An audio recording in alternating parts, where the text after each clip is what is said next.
So we have here two questions. One is, will there be enough jobs? In other words, will we create plenty of jobs to take care of business? Number two is, what if we don't? So those are really two completely different questions.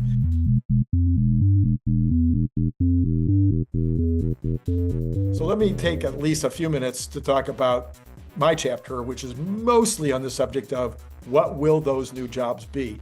I'm not going to spend much time in the chapter talking about what jobs are going away. I'll give a couple of lists, and there'll be 80 jobs on the list of jobs that are going away. It's a very long list.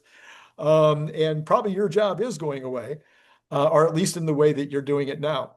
But I want to talk more about, for at least a few minutes here, the jobs that I think are coming. And I think the number one place that the new jobs have always come not always, that's too strong. Generally speaking, in my study of the last 150 years, most of the new jobs come because people are wealthier. Mm-hmm. So if the average person can spend more on food, spend more on clothing, spend more on entertainment, spend more on education, et cetera, just go down the line of what wealthy people spend more on, then as you get wealthier yet, folks that are now in the lowest classes in the United States or poverty-stricken in other countries will now be able to spend more money on food, more money on education, more money, et cetera, et cetera. So as the wealth builds, if we look at folks that are well-to-do, we might be looking at yachts. We might be looking at that we wouldn't have ever thought of buying in our previous level. We might be looking at regular massages from actual masseuses because we really think it's creepy to have a robot do that. There will be some who will want the robot. I would probably prefer the robot. But there'll be other people say, no, it's creepy to have a robot. I'd rather have real human hands. So I think most of the new jobs, as I believe this has been true in the past, will come out of enormous improved wealth that requires more services and things.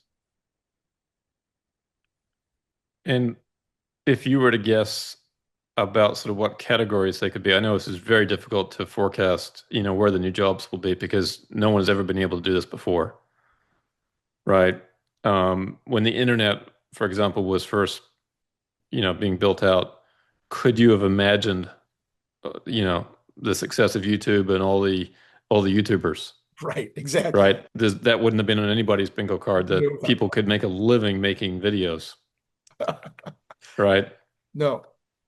And so with the AI and robotics, clearly we're going to have a lot of job growth initially in the build out of all that and designing data centers and designing robots and training them and all that. So that's going to be a huge growth industry for a long time to come.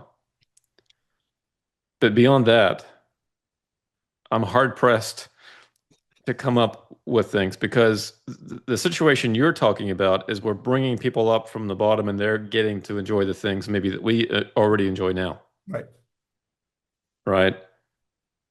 But are there things that the wealthy people with their newfound wealth, what are they going to do with that money? Yeah. So there's how many yachts can you own? How many properties can you own? Right. Right. You get to a point where you've satisfied everything that you could have wanted as far as purchasing things.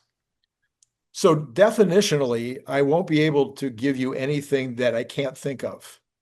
Yeah, that's unfortunate. The limitation of the human mind. So, the things that the internet that we couldn't think of, or that the cell phone or the smartphone we wouldn't have thought of, those are definitely out of reach.